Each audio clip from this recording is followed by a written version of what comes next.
Okay, thanks everyone for your great discussions and contributions. These were really excellent presentations.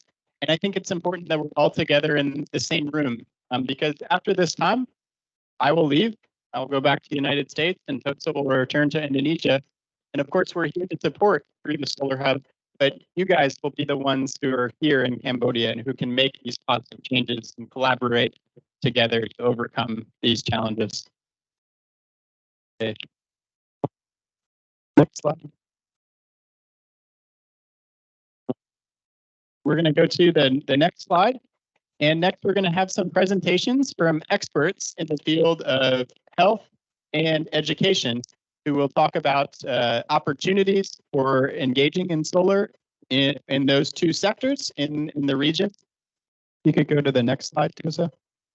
We'll have these presentations virtually, so they'll be joining from their locations, and we'll just project their screens up here so that you can see them and join in.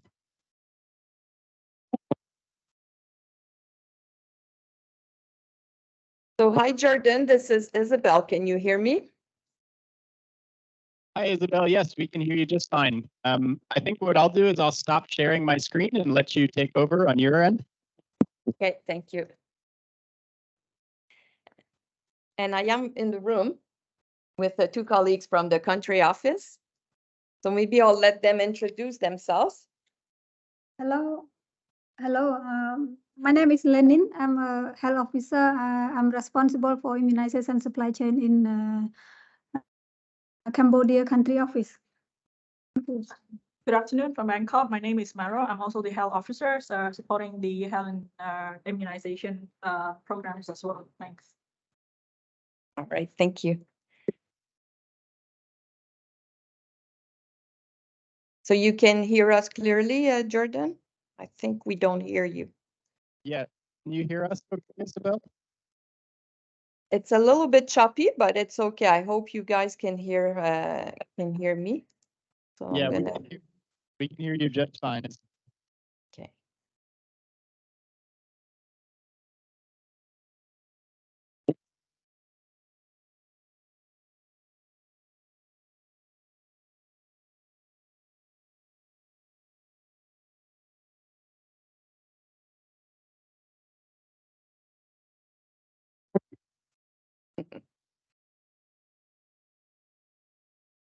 So can you see my screen? Yes. Okay. Well, and Jordan, just to let me know, like the audience, who is with you, like just you know, at a high level, like can you inform me of who is with you in the room? Sure. I might pass it off to Surya is not here. Surya, you can. Hi, Isabel. The colleague from the room, representative from the Ministry of Education, Ministry of Health, Ministry of Agriculture and Technology and Innovation, Ministry of Environment, and Ministry of Rural Development. Also, we have colleagues from our NGO partners. We have Cambodian Water Supply Association. We have the IC Grad. We have Plan International, Water Aid, World Vision. And then we have water supply operator, private water supply operators in the room. Then finally, UNICEF colleagues and boards and education. That's all. Thank you so much for taking the time to introduce us. So hello, everyone. So my name is Isabel Quentin. Oh. So there's a little bit of echo, Jordan.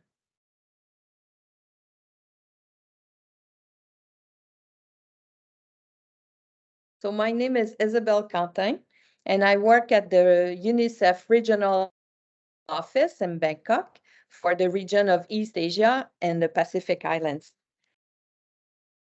So I'm going to present to you an initiative that we have put together through the health unit at UNICEF. I'm gonna try to.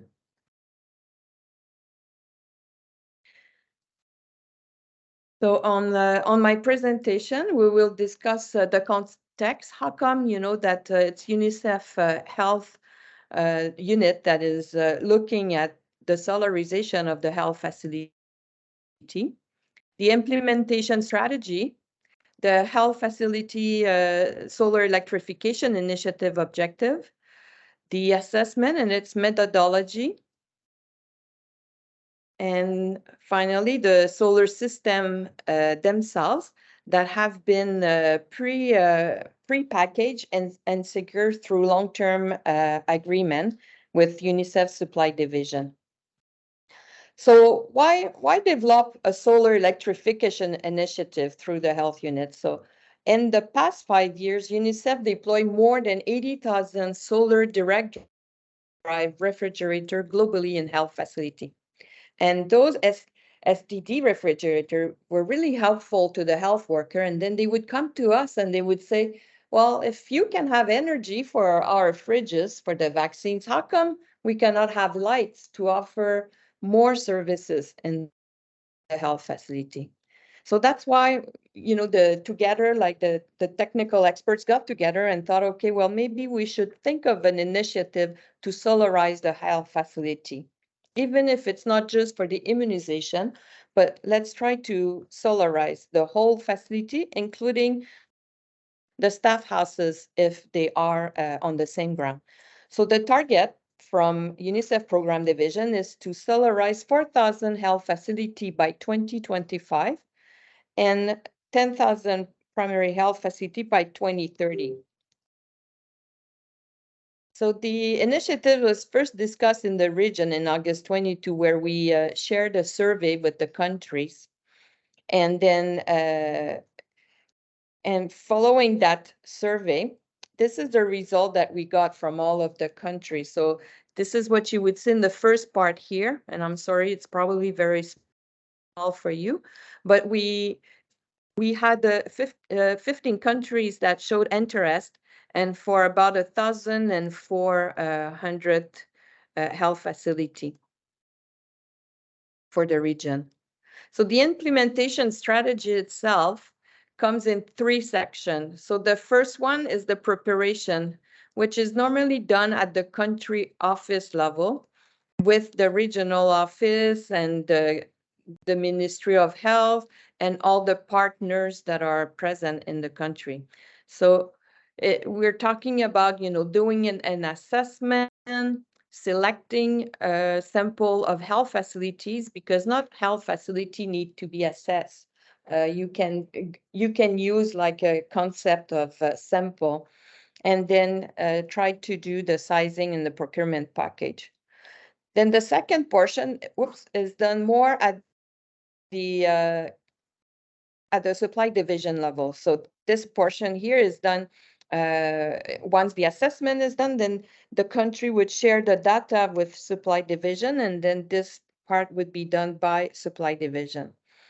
And then the third section or strategy is doing, it's everything that surrounds sustainability, because those systems, solar system we would like to put in place and install, will last for a long time.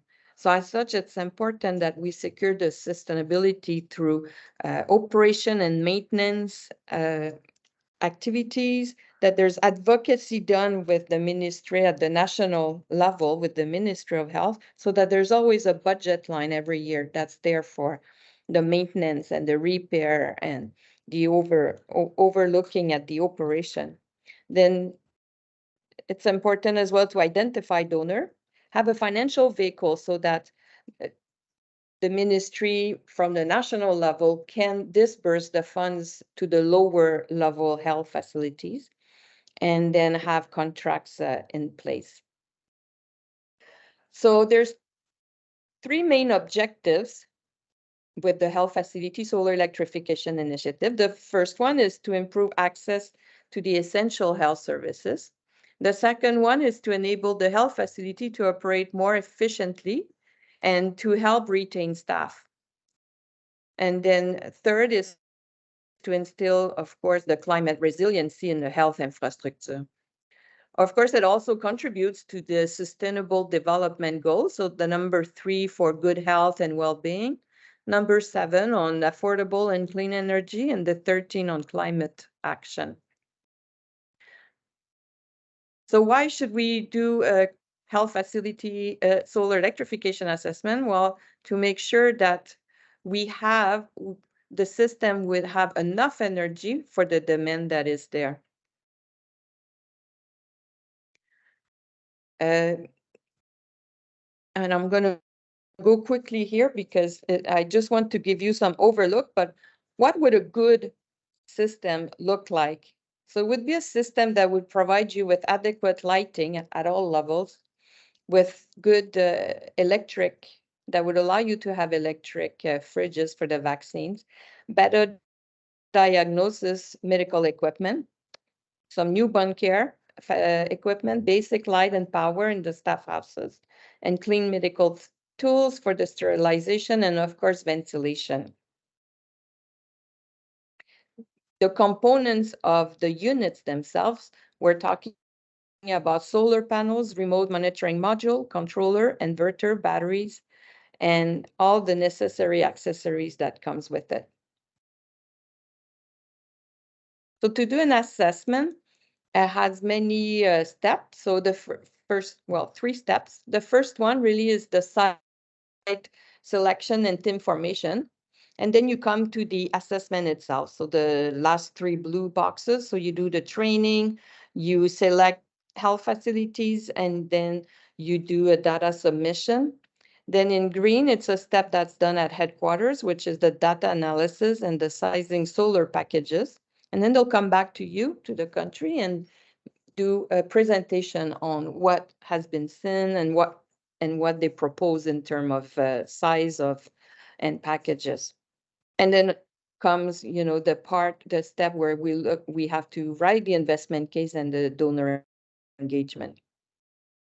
So if we look at step 1, we come back to that methodology. Step 1 is the in-country process. So you select sites based on different level of service delivery, different population size, and as well on facility design, because very often in a country when health facilities are built, they're built based on 2 or 3 models of architecture.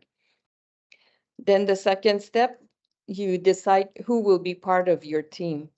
So the person that should lead, or I mean the organization that should lead this assessment, should be the Ministry of Health staff. And then for support, you can look at UNICEF country office staff, in-country partners that have interest in solarization, and on-site health workers. And who should collect data? Ideally in your team, you should make sure you have a cold chain technician with you, or a civil engineer, or someone that understands electricity. So that really helps. And it could be as well a third-party local service provider if you wanted to hire someone. So the training itself lasts 3 days. So on the first day, with the assessor, we review the questionnaire one by one, making sure that all the questions are well understood and the data that needs to be collected is understood. Then on day 2, the assessor go in the field and they try out the questionnaire.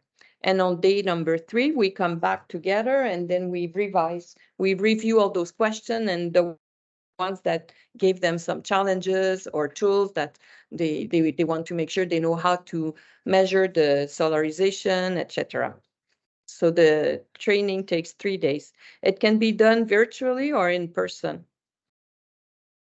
Then the field assessment itself, I'm going to go through it later, so I'll just skip that step. And then step number 5 is data submission. So data first should be cleaned up by the lead, so by the staff from the Ministry of Health. And then it's submitted to UNICEF Regional Office and Supply Division for more analysis. So on step number 2, this is where the data analysis will be done. So the health facility energy supply will be calculated for the load. the infrastructure finding, if the buildings are proper to the installation. There will be essential versus no essential load demand.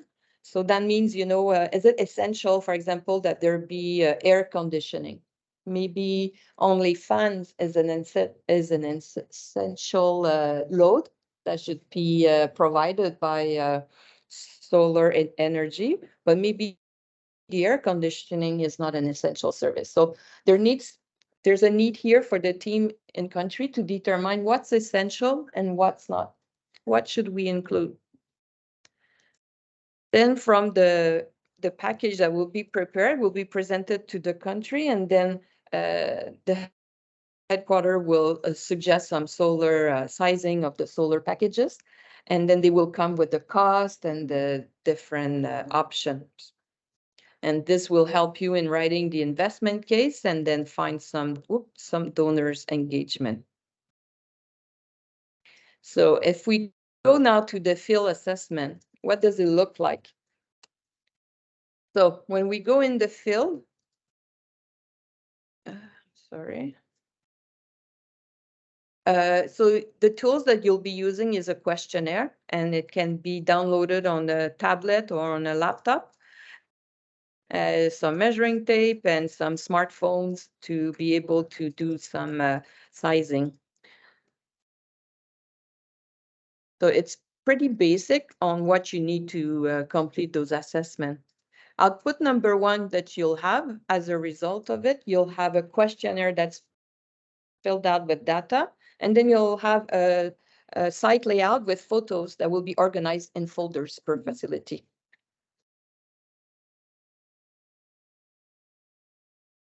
So here, if we look at the question from the question 1 to 7, they're just general information questions, so about the health facilities. Then we look at the latitude and longitude, because with the reports, we'll be able to map where the assessment has been done. So this is why this one is important to use a smartphone. On the Android, you can use GPS or Find Me. Then you look during the assessment in the field, you look at the structure itself. Is the structure permanent or not? So on the picture on the left, you can see that it is not sustainable, that it's not permanent, while the second one is a permanent building. Physical characteristic, do the buildings need major structural repair or not? Is the interior correctly done? Is there a plan to build new building? How is the site done? So for example, here we see that the main block is where the star is. And on the side, you have 3 staff houses, and there's a drugstore. And on top, there's a guardian shelter, a water tank, toilet, bath. And as well, if there was a solar system for the water, a water system with solar panels, then you would indicate it on this map. So when the assessment is done, you collect all of those very detailed information. Is the health facility connected to the national grid? And if yes, well, how many hours a day do you have electricity? Or how many times per year did you have electricity outages, etc.? Those are those questions. I'm going to go quickly here. I'm sorry, I think I used a presentation that has all the we look at the electric systems that are already installed, the generators, are they functional, not functional, how much fuel they need. We look at the layout. If they exist, then you take pictures of everything that you collect in terms of data. You try to take a picture. Here we're looking at the ground, what would be the suggestion for this health facility, for example? So probably a ground mountain would be perfect, but maybe then you have to know, is it safe? So do you need a fence around it? Or if you think you're gonna have like flooding, then maybe a post installation is better or a roof installation. Here, using the phone, some app that exists on the phone, you can measure the sun locator. So making sure there's no shadow. So the way it works and we go into details when we do the training, but you see there's lines here. So you want to make sure that nothing goes above the second line and nothing goes beyond the first vertical line. So the first example here would have too much shade. So we couldn't install. It wouldn't be efficient to install panels there. Well, maybe on the second picture below, then it's a little bit better.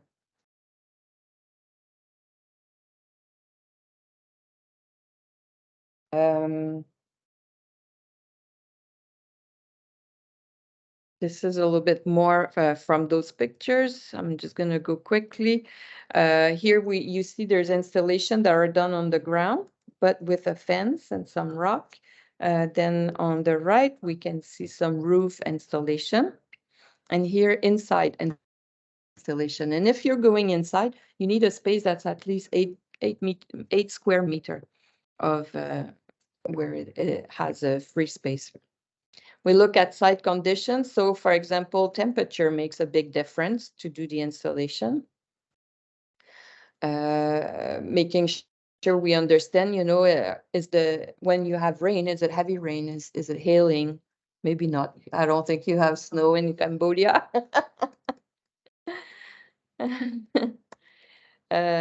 Then we look at the construction material, so of the walls and the roof. So it's important when they go to do assessment that there's a ladder as well that's available to go and check on the quality of the roof. You have corrugated sheet, IBR, reinforced. So all those details are important to catch when you do the assessment. And is the roof in good condition or bad condition? So a good one on top, bad examples at the bottom. So if we look at the wiring as well, because it is a solar system that's all packaged. So if you find that there's only one light bulb in the room, but you think maybe 3 or 4 would be more appropriate, then you indicate it. And then they will do the costing for shipping all the wiring and the right electric box as well with the right faces. I'm just going to go a bit quickly on these ones, but it's evaluating the wiring, the electricity. So we go through I just want to, you'll excuse me, I'm just going to go here and go quickly to the analysis report. So once all the data is done, and then I'll put it back in. So once all the data is collected and you have cleaned it, then the technical experts at headquarters will do the analysis report. So you'll receive a report that will that will have like different data. They will explain, how many, for example, here. So how many health facilities were assessed, where they were the hospital or clinic or health post, the methodology that they use to do it. Each health facility, what's the catchment population that normally goes for services? And then the energy supply scenario. So, for example, here, 100% of the health facility were connected to grid. There were no solar system available. 60% had a generator, and 15% had a functional generator.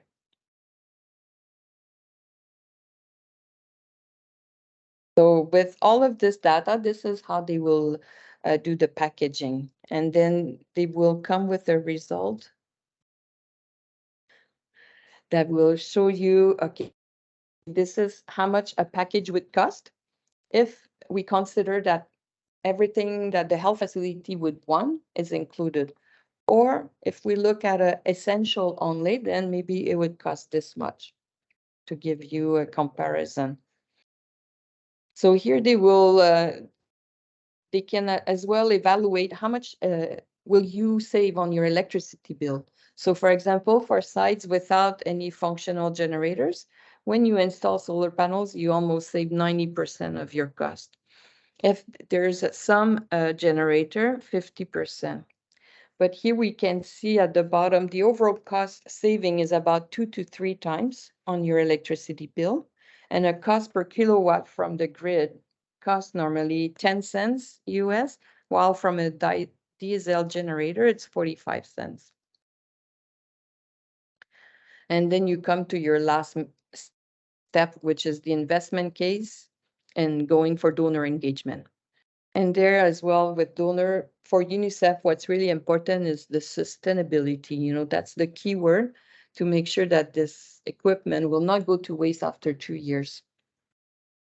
Because now I'll talk to you about the contracts that supply division put together, and they have just signed in March of 2023. So there's long-term agreements that are ready with packages. And under that package, it has 4 components. So first is the unit itself. So the solar module, the structure, you know, ground, roof, whatever you need will come. Inverters, batteries, monitoring, battery charger, cables, pre-connected cabinet. So everything will come in the cabinet and will be pre-connected. And the standard system right now package is 1.5 kilowatt, 3, 5, 8, or 10. And there's ad hoc if ever there's a bigger, maybe health facility or maybe a small provincial hospital that you would like to connect, is possible to do. And the second component really is the transport and the installation. And then the third component is the wiring and lighting and all the accessories that would be necessary. And fourth is operation and maintenance. So what was requested from the manufacturer is that they provide a 2-year warranty on the whole installation, that they do the installation and training on the spot, and that and they provide, you know, they need to develop a relationship with the local service providers, and those service providers will give operation and maintenance services for 2 years according to the contract. So, and after that, you know, hopefully then the Ministry of Health will see if the supplier is performant, then maybe they can continue this contract for the subsequent years. Because what we know is that all the solar module, the panels themselves have a shelf life of at least 20 years, and they come with a warranty of 10 years. The inverters come with a warranty of 10 years, battery 8 years. So everything really is of high quality and should last for a long time. Here they gave like a case scenario for cost. You know, it's based on a scenario in Malawi, so it could be different than what you have in Cambodia. But let's say we're looking at a 5 kilowatt system. So the unit itself, all the component is about 13,500 US. Transport and installation 3 to 5, wiring and lighting, all the accessories 2,000, and for the operation and maintenance is between 900 to 1,400 per year for maintenance. And here is where the manufacturers are coming from. So for the panels, they're all from China, inverters from the Netherlands, Germany, and China, and the batteries are from China. And you have a good picture here of the cabinet. So the way it will come, it will be pre-connected. So there's not a lot of complex installation to do. It should be pretty simple and easy to install. This is it. So I hope you could follow and understand in Cambodia. Over to you, Jordan, if there's any question. Yeah, that was a great presentation. Thanks so much. I would think we will have time for questions and answers. Isabel, if you have trouble hearing us, I will type the questions in the chat so you can read them there. But I'll let Tosa, my colleague, field the questions from the audience. So please just raise your hand and speak into the microphone if you have a question for Isabel. Okay. Anybody want to raise the question?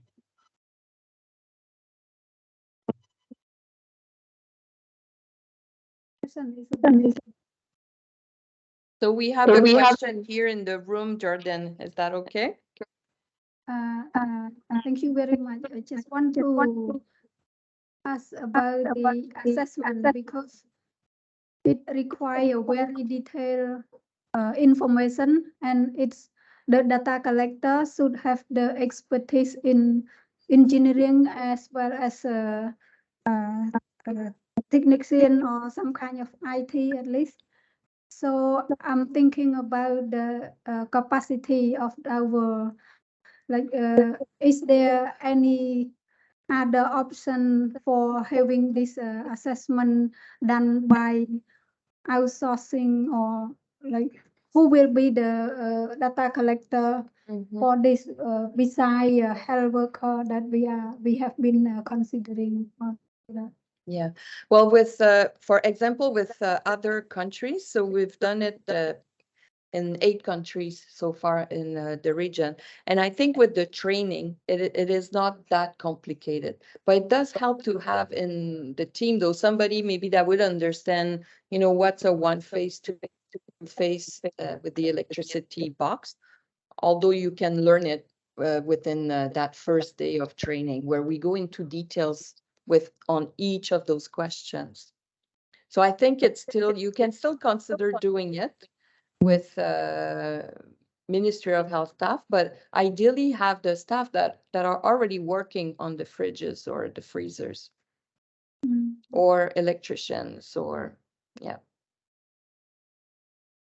Okay. Okay, maybe that question from the room.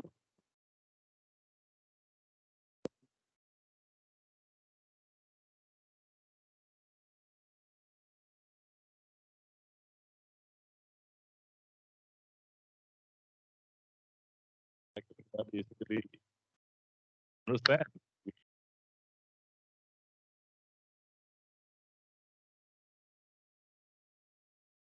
Okay. Was there a question? I'm sorry, I don't see it on the chat. No question, but maybe if, from our floor they have a question, maybe we can type in later on. So for to keep time, before we get to another presentation later on, time 15 minutes for break, and we take a test to the screen to another presentation. Okay. Thank you. Okay. Okay. Well, and we will say goodbye because here we have to go. We were in a conference, so if there's any question, you can send them in writing, and I'll be happy to answer. Absolutely. Thank you for your time, everyone. Thank you.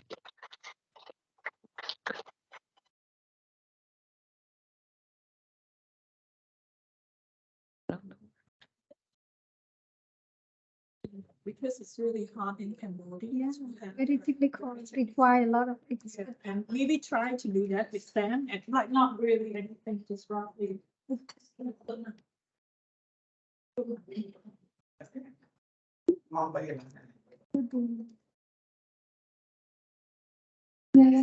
he's disconnected. Okay. You gotta see. Are we disconnected? No, no questions. Yeah. Okay. Who joined you from Cambodia? Is it Boston? Yes. Saparo. This is Saparo. I think it was Michele that organized it. Ah, Yeah. okay. So if I look here, We need to. yeah, I think because I had asked. Let me see what I sent to Samuel. Here, there's Samuel and Michele. Michele, and then Oh, this is the tool. Yeah, I saw that. yeah, that was the tool that I shared. But for the solar hub, yeah, I had sent it in advance in Cape, but because I thought, you know, I didn't understand what the solar hub were doing in Cambodia because they only informed me that they were there 2 weeks ago. So I was like, and they told me, oh yes, we're going to Cambodia, and then they're gonna do the assessment. And then I was like, no, I don't think you'll do the health facility assessment. I said, It's part of but I the- think, yeah. So I think it's more with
Hello.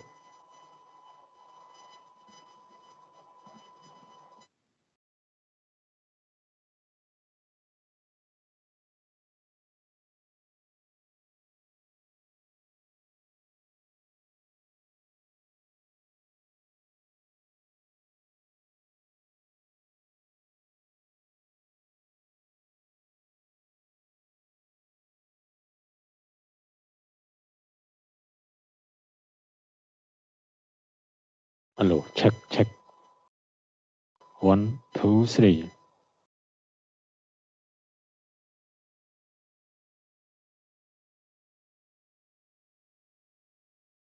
Hello.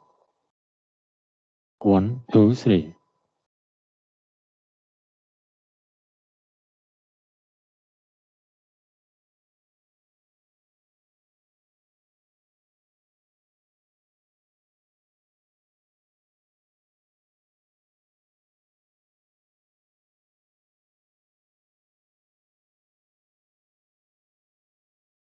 Hello. Hello. 1, 1, 1, 2, 3.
Hello.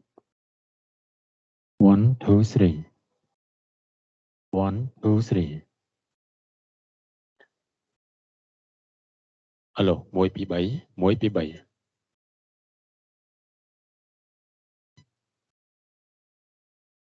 Alo. 1, 2, 7.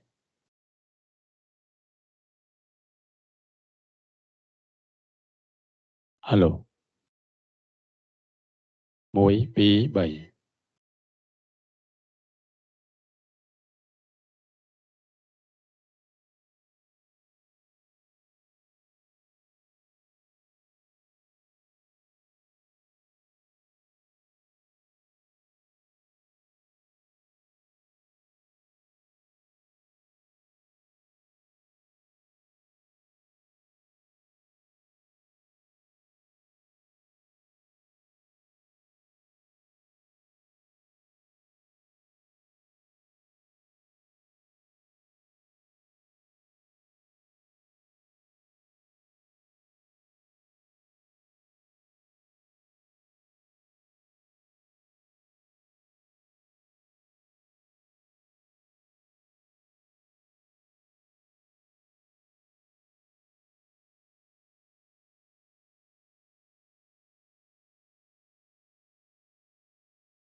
outside to come in again.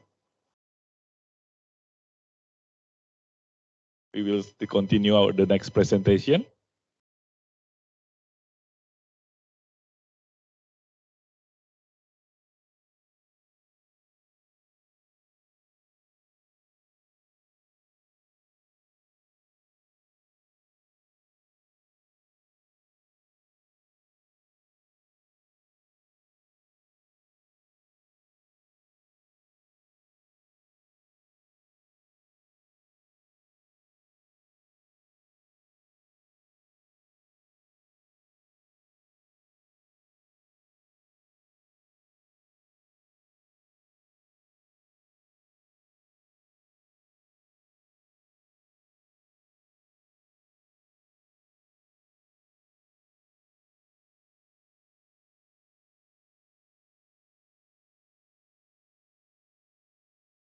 If our friends still in the outside, maybe we can call them and back again to this room.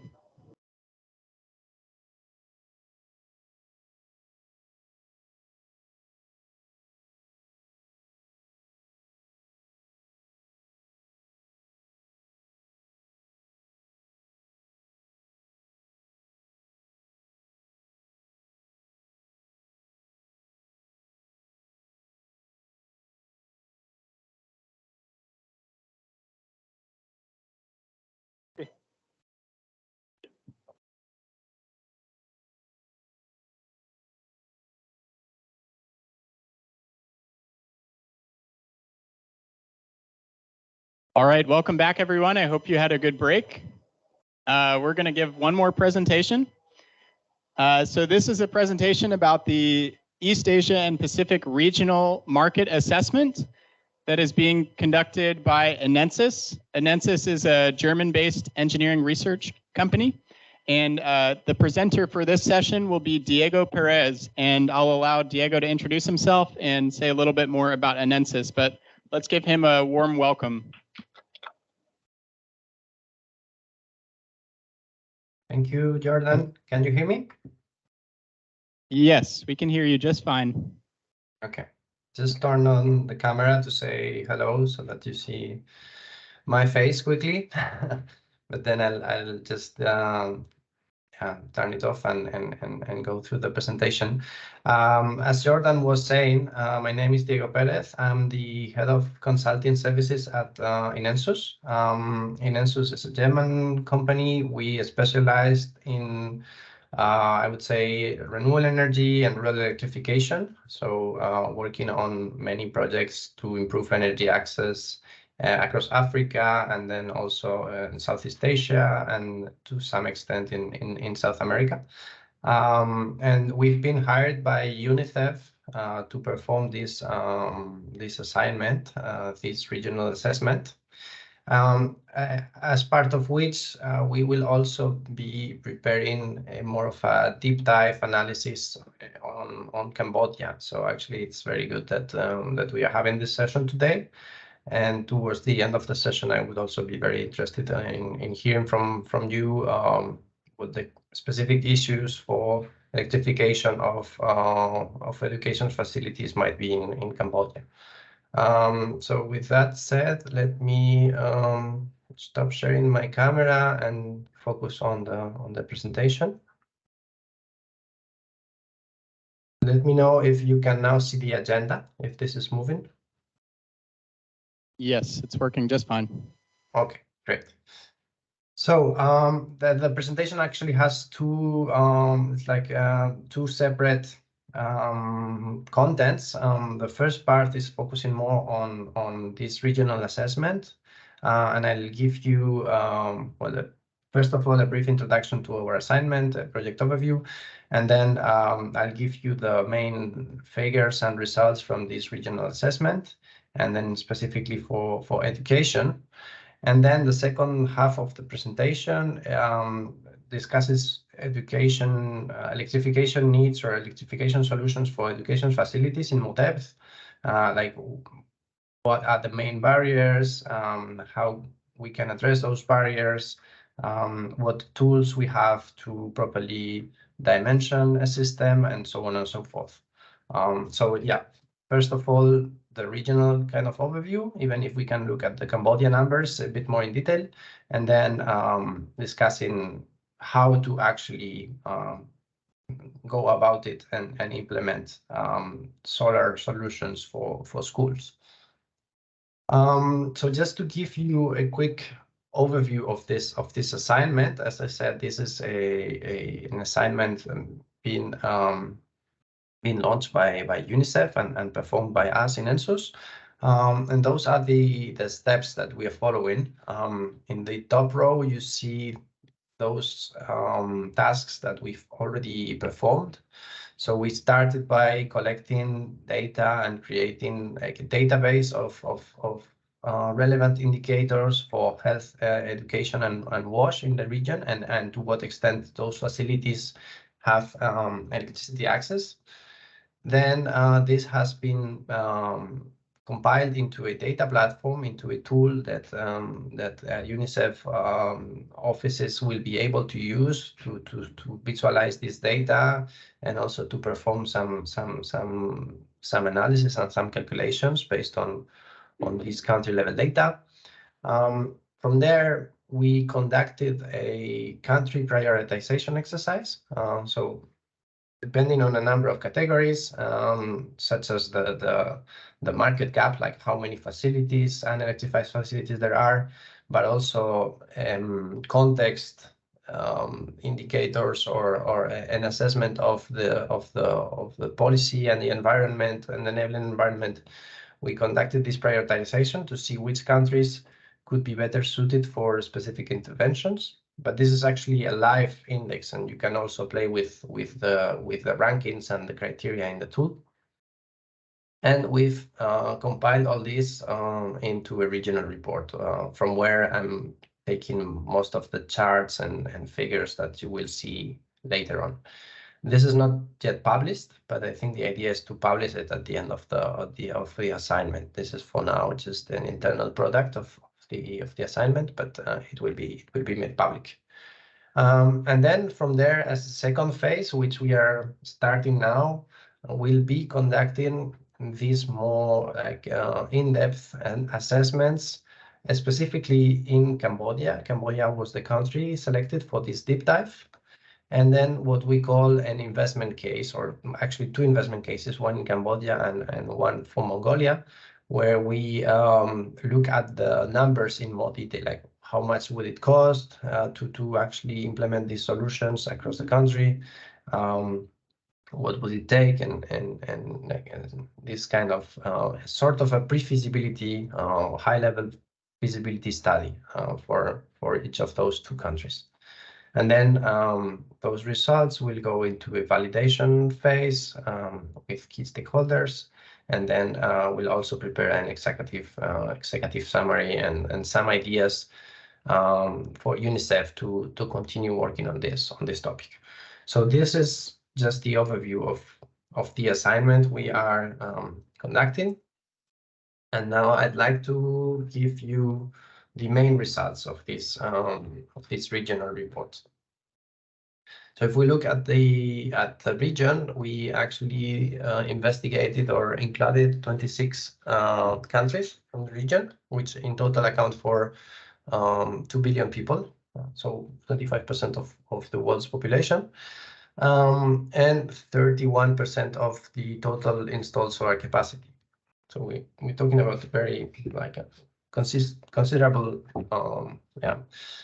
fraction of the world in terms of population and energy needs. Across this region, 77% of energy is coming from non-renewable energy as of now. And even if the electrification rate is already quite high, the estimates are that around 65 million people in the region are still lacking access to electricity. If we look at the renewable energy consumption by country, this is, there's a wide range of results there, from almost 100% or in any case above 50% in a number of countries, among which Cambodia ranks very, very favorably or promisingly, to virtually 0% in some Pacific islands and also in some other countries from the region, such as Mongolia.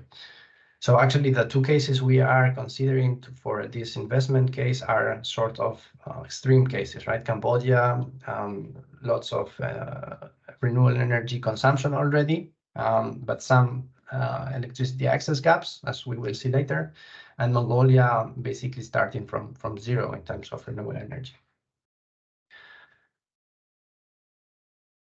Those are the targets, policy targets for renewable energy, which we collected.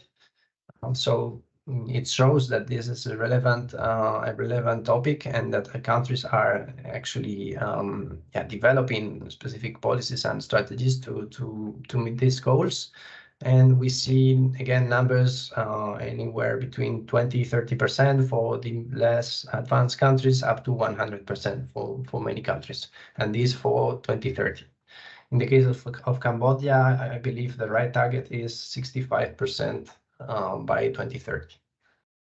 And then, as I said, we didn't just assess the hard data in terms of the number of schools and health centers and so on, but we also sought to assess what the enabling environment is, to what extent the policy and regulatory framework is adequate for these kind of projects. And it's probably not just, or not so much specifically for the solarization of schools and health centers, but more generally, how conducive the environment is for private sector investment, how easy it is to get permits, to what extent there are incentives. So just looking at how attractive this might be to develop projects. And then the idea is that this can also give us some direction in terms of what the priorities might be. Like if we are in a country where the environment is right, then it's probably time to move into the financing phase, and whenever funds come, they will be used. They can be used efficiently, and they can be disbursed. If a country is lacking the right enabling environment, perhaps the focus, at least initially, it's more on that side. It's more on building the right framework for then investing or financing the specific interventions. So that's why we are looking at both areas, enabling environment, and then size of the opportunity, market gap. You can call it in different ways. With all these aspects here and the questions that you see in the boxes, so those questions specifically are the ones that for which we try to answer in our database. So we try to find an answer, and out of them we create an index, and the higher the score, the better the enabling environment. And as we can see, well, it's far from ideal in most countries. In the case of Cambodia, I think we have a score of 3, meaning only 3 of these 10 questions have a positive answer. So only 3 out of 10 possible elements are already in place. But that's not an outlier. As you can see, well, most countries are between 2 and 4, 2 and 5.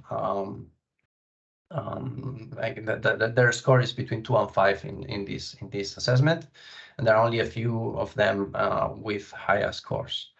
But that means the policy element is relevant, and whatever interventions are designed in the future also need to probably address that. If we now look at the numbers in terms of electricity access, this is well, those are the continental countries, and those are the Pacific islands. As we can see, the number of schools and health centers having access to electricity is shown here. So, for example, if we take Cambodia, our estimate is that almost or around 90% of the health center or the health facilities have access to electricity, and around 70% of the education facilities. We didn't find, I mean, just for full disclosure, we didn't find the specific statistics for that in Cambodia. What we did was we estimated this based on the share of electricity access in rural areas. So if there is a 70% electricity access in rural areas in Cambodia, we assume that education facilities in those areas have the same results. So for education, we didn't have a direct indicator. We had to estimate it the way I'm explaining. But that's often the case. If a village is unelectrified, then it is likely that the school in that village also does not have electricity, unless we plan for the kind of interventions that we are discussing here. We plan for solarizing of institutions, schools, health centers, etc. So just to say that a lot has been done in many countries. The numbers or the percentages are quite high already, but the gaps are still significant. And if we think of water, the percentage of facilities without access to water is also somewhere between 20 and 40%, meaning there's also a chance to, as part of this solar solution, facilitate access to water via solar water pumping. So this for the big numbers. And then if we look at education more specifically, we calculated how those percentages translate into actual generation capacity that would need to be installed, and based on some assumptions in terms of what the average health center, what the average school requires in terms of generation capacity. Of course, this is just a high-level assessment.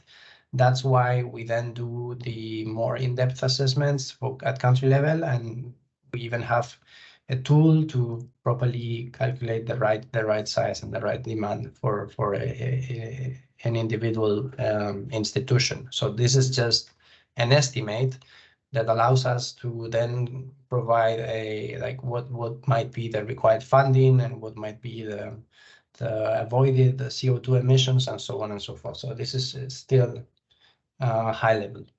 In Cambodia, based on the calculation I explained, our estimate is that there might be around 4,000 education facilities without electricity access. And that translates into approximately 20,000 kilowatt peak. So we are the average would be 5 kilowatt peak per facility. And in total, that would mean 20,000 if we consider energy and water needs. If it's only for electricity, like for lighting, basically, and computers and so on, it should be less than that. It should be approximately 50% of that. Now, how much does that mean? How much money do we need to address this? So those are the numbers for the whole region, not just for Cambodia. But if we look at the whole region, the capacity gap in terms of generation capacity is either 136 megawatt peak, or 136,000 kilowatt peak for solar PV only. And if we add water pumping, this goes up to 227 megawatt peak. And then in financial terms, this would be something between $700 million for solar PV only, and $1,500 million if we also include water pumping. So the amounts, when we consider the whole region needs, are are still quite significant, and there's a need to mobilize this this financing if we want to address these challenges. In terms of CO2 emissions avoided, the calculation that we performed was to assume that well, the alternative to the solar solution would be a diesel generator, and then that's where the emissions reduction are coming from, which amount to around 2 tons of CO2 per year per school, or in the case of the whole region, 90,000 tons of CO2 per year. And this is actually a metric that might also be of interest for prospective donors, for prospective funders, in the sense that they can claim that there is an environmental significant environmental benefit out of this. It's not just educational benefits or yeah, it's also the environmental dimension that we are helping to address. Now that was for the regional overview. I'd like to spend some more minutes walking you through this second topic, or to this related topic, but with a more in-depth focus and more like micro focus. So looking at how to indeed implement solar electricity in education facilities, and what might be the barriers and our approach or our recommendations in terms of sizing those systems. So the goal and the benefit of this solution, of course, main one, especially from a UNICEF perspective, is really to ensure and promote better learning opportunities through longer teaching and learning hours because of lighting, through access to information and communication technologies, access to the internet, ability to run computers and teach students on that subjects too. And then to some extent also, whenever a school gets electrified, that is also that has also positive impacts in terms of teaching retention, in terms of students attendance rate, motivation. So this all contributes to a better learning environment and better learning outcomes. Again, as a side benefit, this also helps address SDG 7 on affordable and clean energy, and even other sustainable development goals are then also indirectly effective, such as addressing poverty, addressing gender inequality, providing clean water and sanitation, etc. So with that in mind, and before discussing the barriers and our approach to sizing of those systems, I would be happy if anyone from the audience, if you have some experiences, you can already share if you have participated in or heard from some initiatives targeting solar electrification of education in Cambodia. Would be great to hear your experience so far, and then from there we can continue. So I know, Jordan, please feel free to see if someone is willing to contribute here. Okay, thanks, Diego. So yeah, has anyone had experience with solar electrification of education facilities and like to share any experiences here in Cambodia?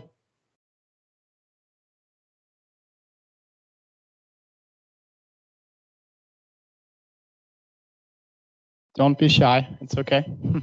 Mm-hmm. Thank you, Suknan. About experience or solar. Yeah, I want to say about the experience when I purchased the solar. Mostly solar panel is import from China and Thailand. But I really concerned the product from China. The voltage that show on the like the sticker is when we tested, the real voltage is lower than the sticker one. So that is my experience in the solar purchasing in Cambodia.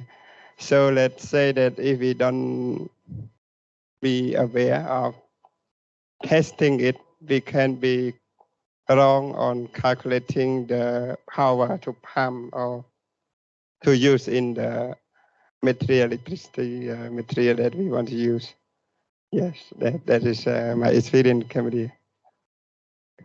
Thank you, Soknan. Anyone else have experiences to share? Thank you so much. I have a experience about the project at remote area is Mandalkiri province that north of Cambodia. That how we want to provide the school with a facility such as a wash and also a water pump and about to a solar panel to convert electricity to use in the school. But at that time they don't have a enough facility, and also the road construction is very bad, and so the company they refuse with us to bring the solar panel to the school. That is the problem. And the other one, I think it's really important if we can provide a solar panel to a school so they can access to a computer that our previous project give them the computer and also tablet to increase their knowledge about technology, but they don't have electricity. That's why it's the problem. But finally, we can achieve it, such as we think about road construction first, and then we bring there to install solar panel, and then the student can access with electricity. They can cook in the school. They can use computer. They can I don't know how to say in English, like a filter that we can convert from the water to the clean water that we have to use electricity. Yep, a kind of filter water. Yep, that's all for my project. Thank you so much. Thank you very much. Anyone else want to share experiences in education facilities?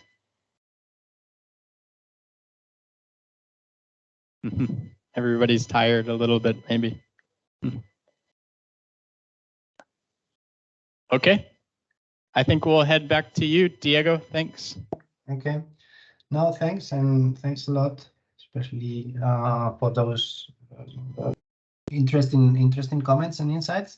Indeed, regarding the first one, quality assurance and making sure that whatever equipment is installed has the right meets the specifications and really delivers what is expected is key. For this, projects often then require some specific standards to be met, so that that you are buying from a manufacturer that is reliable. But it is an issue, and whenever people have installed like systems with poor quality, this also reduces the confidence in the solution, because then their experience was not so good, and they are not willing to invest again on a good system. So definitely an issue everywhere with solar technology. And thanks also for the other contribution on this experience with the rural school and the challenges associated to making this happen.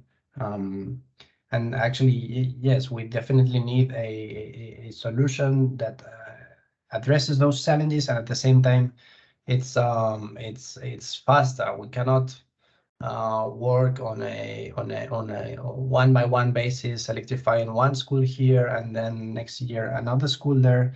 And that's, I think, why UNICEF is setting up or interested in setting up this solar hub concept, through which hopefully scale can be reached.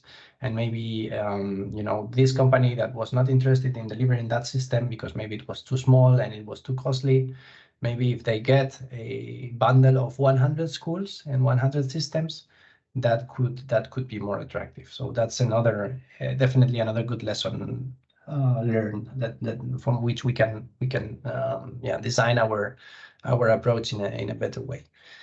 So thanks so much. I mean, really good comments, and I'm happy to make this a bit more interactive. So if at the end of the session there are additional contributions or insights on how this can work or what barriers we need to address, more than happy to keep discussing. I wanted to continue with my slides, just to provide a more like a structured overview of the usual barriers. This is not specific for Cambodia. This is generic, I would say, for the region, and even also based on lessons learned elsewhere in Africa, for example. But it's not just the technical part, as our colleague here was exemplified. So it's when it comes to the technical, challenges might have to be related to a poor design. So a system being designed without properly understanding the energy needs, either too small or too large. Also, the lack of maintenance and repairs, so that whenever something breaks, it's not replaced, and this affects the performance of the whole system.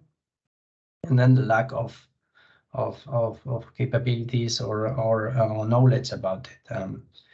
We've seen so many systems that don't work well after just a few years because the user didn't have the proper knowledge to use it properly, or even took the initiative to change settings or play with things without understanding what was going on. So technical is definitely a big barrier. But as I was saying, I think we also need to look at other barriers beyond the technical part. And one additional one is the policy and regulatory sphere, in which we see that it's often difficult to get the different ministries involved to talk to each other. So on the one hand, we have typically the energy ministry and then the education ministry or health ministry, and they don't necessarily coordinate their targets and the plans.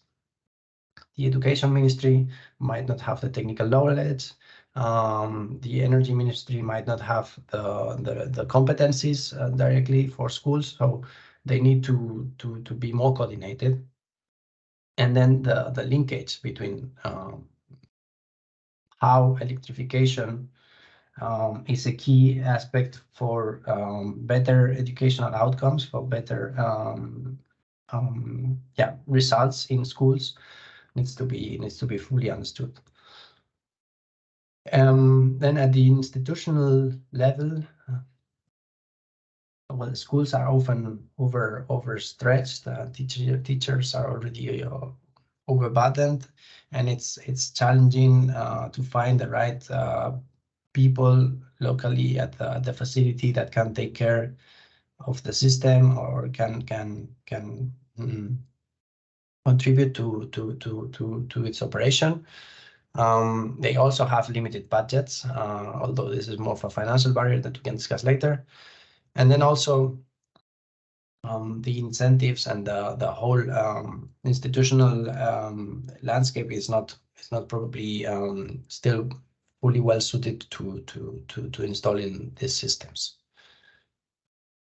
And then from a financial perspective, which you might say this is actually the main barrier. What we need is money. If we have the money, we can then deploy those systems in everywhere across the region. Yes, but I would say we still need to address the other barriers. But indeed, there is an issue with the financing of these systems.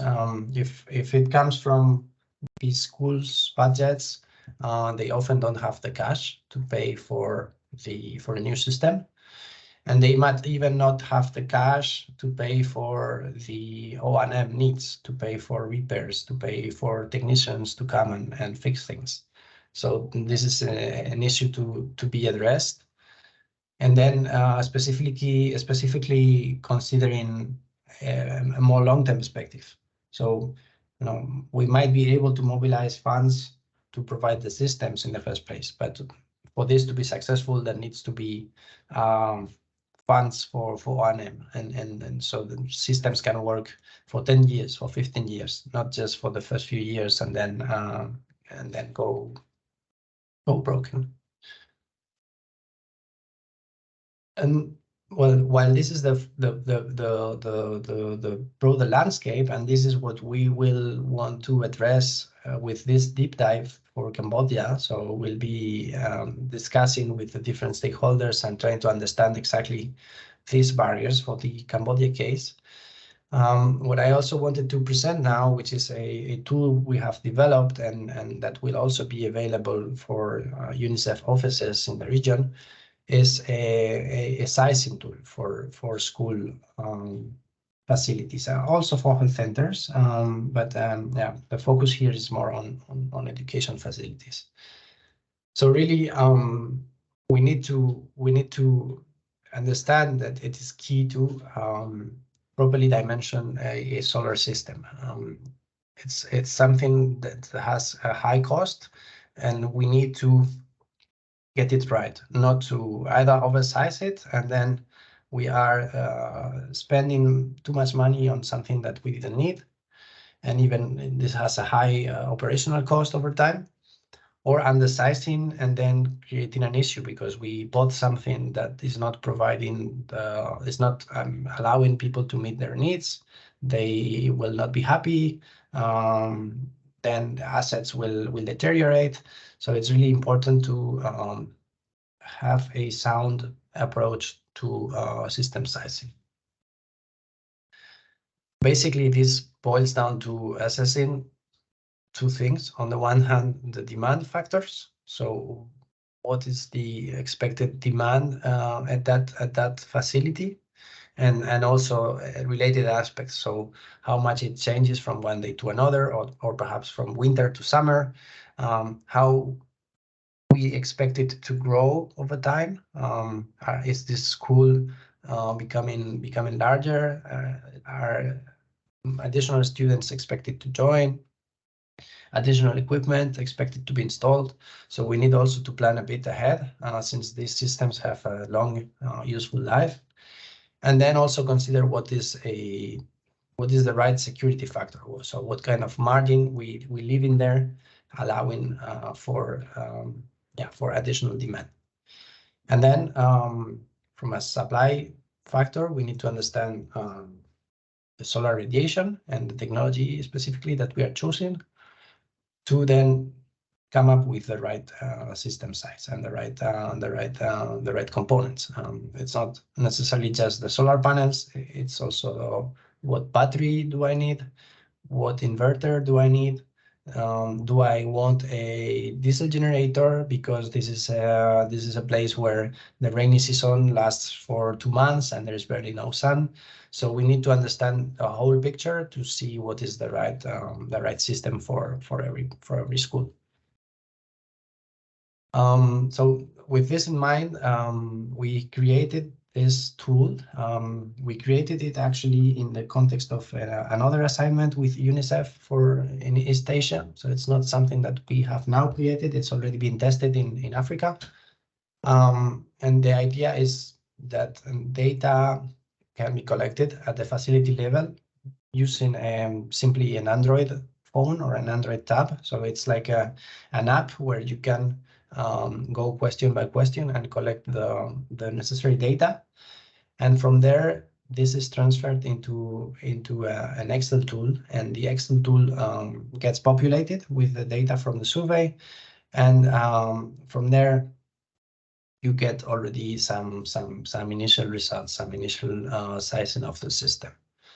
There are different ways to use this. There is a more basic way in which the majority of the inputs are automatically filled, and users cannot manually change them.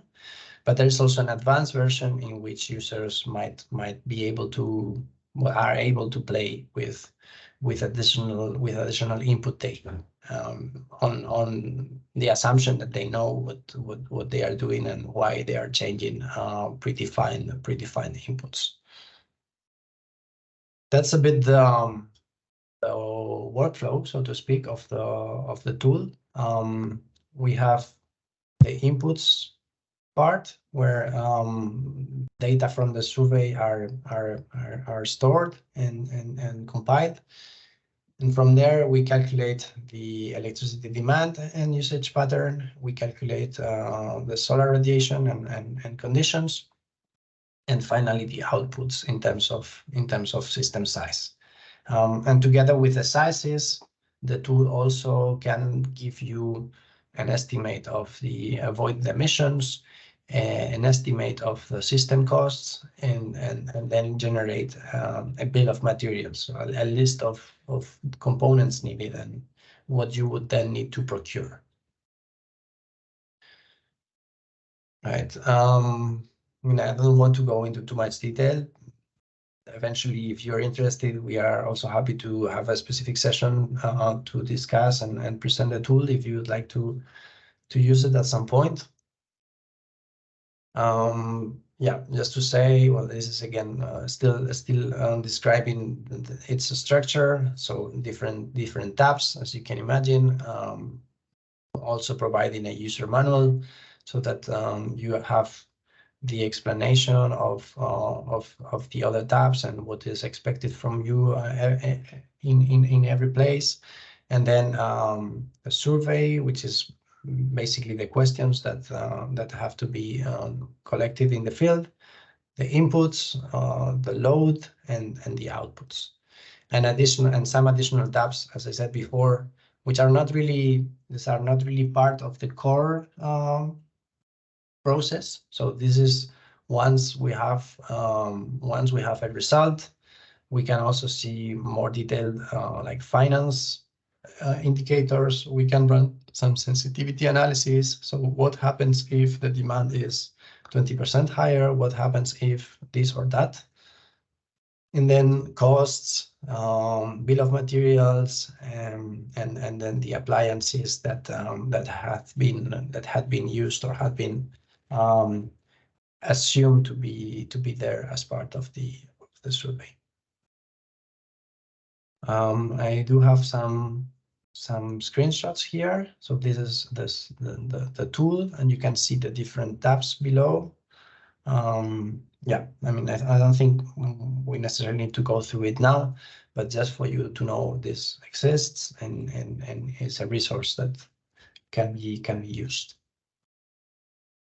And as I said, our idea is that now going forward with our assignment, we'll conduct this deep dive for Cambodia and also these investment cases for Cambodia and Mongolia. And we can use the tool to then generate some sample data, some estimates, like more detailed estimates of demand and size required for different types of schools and institutions, and from there extrapolate and yeah, generate the results of those studies. Just as a closing slide, again, that's what remains to be done: deep dive, investment cases, and then validation. And for the deep dive, since it will be Cambodia, I believe we'll be in touch in the coming days, in the coming weeks, to see like who specifically we might need to meet, which stakeholders could be the right ones in order to discuss about the status of electrification of schools and yeah, the barriers that might exist, and perhaps some initiatives that are already working on the issue, so that we can consider this as part of the country assessment. Yeah, exactly. I mean, that's what the text is meant to say. And then the two investment cases, and then the validation and the final summary report. Thanks again. It's a pity that we are not there with you physically. That always makes for a more interesting and interactive session. But I hope you enjoyed it, and I'm still happy to discuss any questions, comments. If you feel there's something we need to consider that was nowhere in my presentation, please let us know. Okay, thank you, Diego. If we can find any question from this room, okay, please. You have mic there.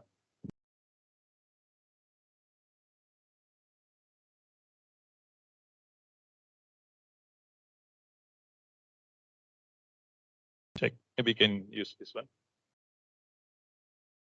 Thank you so much for your presentation. Chit Miraday from Nisi on Environment. I'm really interested in your slide. I have two questions. First, it related to a survey data from demand electricity. If we see survey data about how many, if we have a data collection from the household, and then we ask them about what will you use if you have electricity, or you have a plan to use, such as only TV, only refrigerator, or about the walls. And then after we finish the survey, and then for demand, it's quite different. So how much is it that survey data that we can accurate about this? And the second one, I want to ask you about carbon emission that related to greenhouse gas emission reduction. So how to generate greenhouse gas emission from solar power? Thank you so much. Okay, thank you for the question. Diego, maybe you want directly to answer the question. Yes, thanks. Let me try to repeat the question to make sure I understood. So the first one is how to properly do the surveys, how to make sure that that the information we collect is reliable, right? Exactly like that. Okay, and then the second one is regarding greenhouse gas emissions. How can we estimate the mitigation potential of solar, or like how do we calculate our numbers, I guess. Yeah. Okay, so for the first one, I mean, very interesting question, and I would say no single answer. This is an issue that I think everyone still struggles with. It is difficult to when you go to a village or to school where there's no electricity. It is always difficult to understand exactly, forecast exactly how much energy they will use once they have electricity. And I would say my recommendation here is to try to approach the question from different angles, or at least try to confirm your results from different perspectives. So the survey we have, and this is how most surveys work, seeks to understand the needs in terms of how many rooms you have in your school. Okay, 5 rooms, and you need one light point per room, and then how many hours you will need to use it, and then how many computers you have, and what's the rating, what's the power of those computers. And basically you build the calculation from the bottom up, right? By calculating the total demand that comes out of this. And then perhaps you also ask, if you have electricity, would you buy any additional equipment, and what equipment? And so This is one way to go, like really appliance-based and usage-based. And this is fine, but I would say it is also important to cross-check the result to see if this makes sense. I mean, often when we do this kind of survey at the household level, the results that we get are too high because people somehow are optimistic and they say, yes, when I get electricity, I will have a fridge and I will have a TV and I will have this and that. So the other way to verify this is also to assess what would be the monthly bill for that family or for that school, for that consumption, and see if this seems to be a realistic amount. Like if I just had an interview with a household and they tell me their monthly income is $200, and then when I do the calculation, the electricity bill that they will face would be $50. I know already that that some of the answers might not be accurate, and then the resulting expenditure would be too much for the income they reported. So what I'm saying is that we need to be critical and to critically review the results of any of these surveys and try to find ways of validating or cross-checking or having more comfort in that the information and that the results we are getting are reasonable at least. And of course, I mean, we cannot be 100% accurate, but we shall aim to be within a reasonable range. That's why also we have this security margin. So whatever result we have, we can perhaps add an extra 15 or 20% just in case we were not perfectly accurate.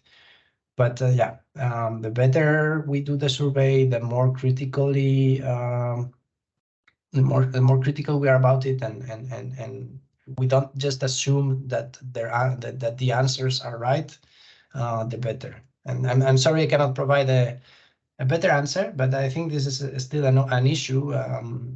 I mean, it's simply like this, and what we can do is to try to mitigate this risk.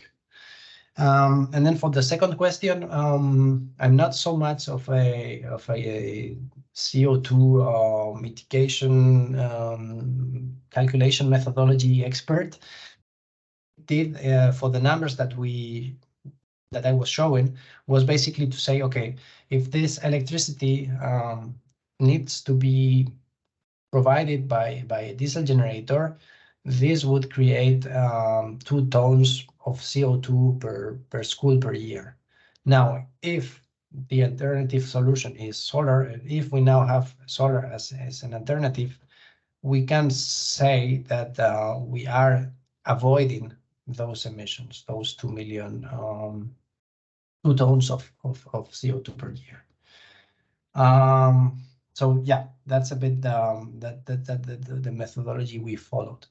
But it's again, that was a bit of a high level calculation.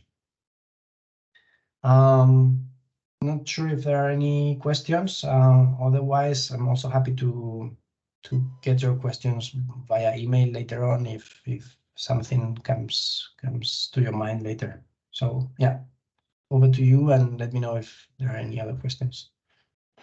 Yeah, thank you, Diego. Maybe they have some question more. Okay, yes.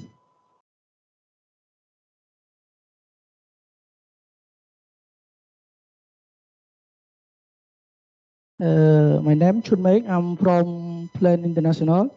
I would like to ask a question. In slide 33, it's about input and calculation. 33, you said? Yeah, yes. This one.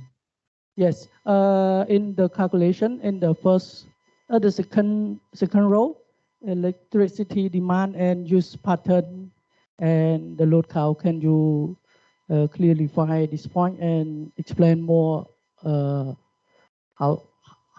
this column means? Yes. Mm-hmm. Yes, Okay, thank so I you. mean, very briefly, this is what we need when we, in order to dimension a solar system. It's not just we don't simply need the total number of kilowatt hours that get consumed in a given day, but we also need to calculate or to forecast the demand curve over the day. That's what we call the load curve. So in the end, with the data that we collect, we can generate like a 24-hour graph where for each hour we know, or we estimate the consumption at in every hour of the day, and then from there we couple this with, I mean, there are softwares for that, but you couple this with the solar irradiation and yeah, daylight hours and so on, and you calculate how much you need to generate from your PV panels, and then how much storage you need. Like if you have a load curve with a lot of consumption at night, your battery will need to be bigger to store energy during the day and then meet that curve at night. So that's what we mean by electricity demand and usage pattern.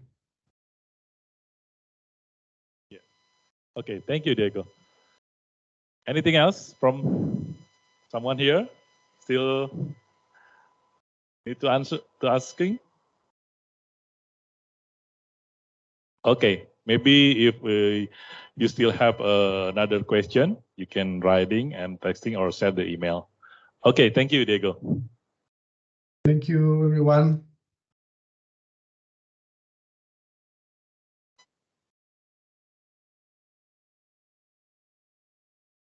All right. How is everybody? Good? Yeah. It's been a long first day, but a good day, hopefully. And hopefully you've learned a lot.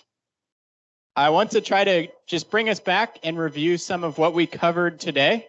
So we'll look back at the expectations and we'll see what we've covered. We'll see if we've met your expectations. I'll help Tosa 1 second.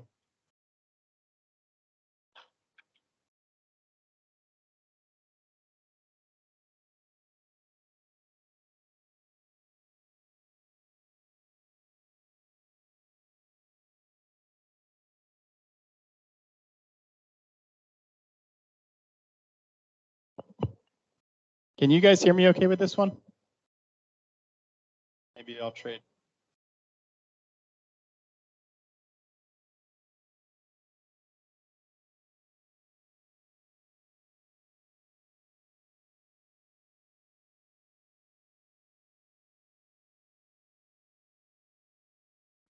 Okay, this is better. So we began today talking about some of the advantages and challenges with solar. And we also learned how solar panels work. You remember that? And then we also talked about the steps for implementing a solar project. Can anyone tell me one of the 4 steps?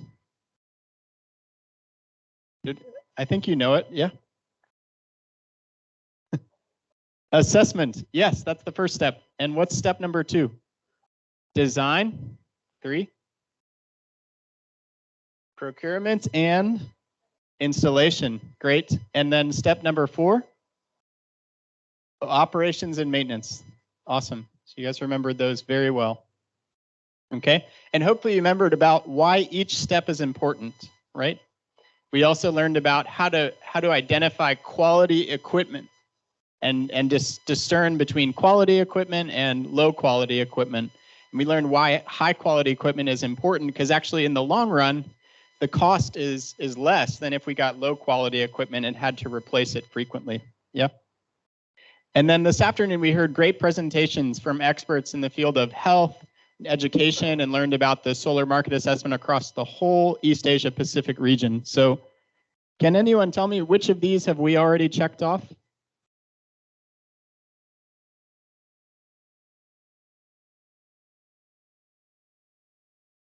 Solar design? Maybe? You tell me. Hey, a little bit. Okay, any others that we've covered today?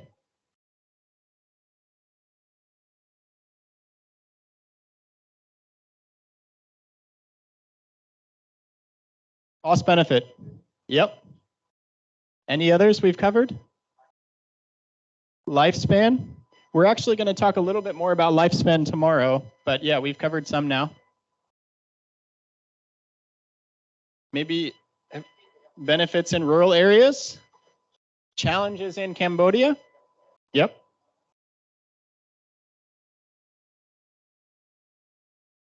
Any others? Applications. It's hard to see maybe back there, but we've covered education and health. So tomorrow, we're going to do a bit more of a deep dive into WASH. So how are we going to design solar-powered water systems? So we'll talk about applications of WASH with solar. Tomorrow, we're also going to discuss business models. So we'll look at business models for solar projects and how to apply those. We'll also talk about lifespan and how to consider the life cycle cost of a solar system and to be able to make financial plans to make sure projects are financially sustainable. We're also going to do a deeper dive on O&M of solar systems tomorrow. And that goes into management as well. So that will be covered. And then we'll cover a lot of the technical details. So when it comes to the WASH specific design, we'll highlight some of the technical components and how you might size and select those based on your project. So there's a lot to cover, a lot to look forward to tomorrow. So I hope you'll come back ready, alert, and excited. We'll be sure to cover the rest of these expectations so you can walk away feeling encouraged and hopefully that you've learned a lot through this training. So yeah, I think that's all. What time are we coming back tomorrow? What does the schedule tell us? We have to follow the schedule, right? We start at 8, okay? So when should you be in this room? 7:45, maybe a little bit before because we will begin right at 8, okay? So I want to thank you again for your great participation today, and we'll see you tomorrow. Thank you.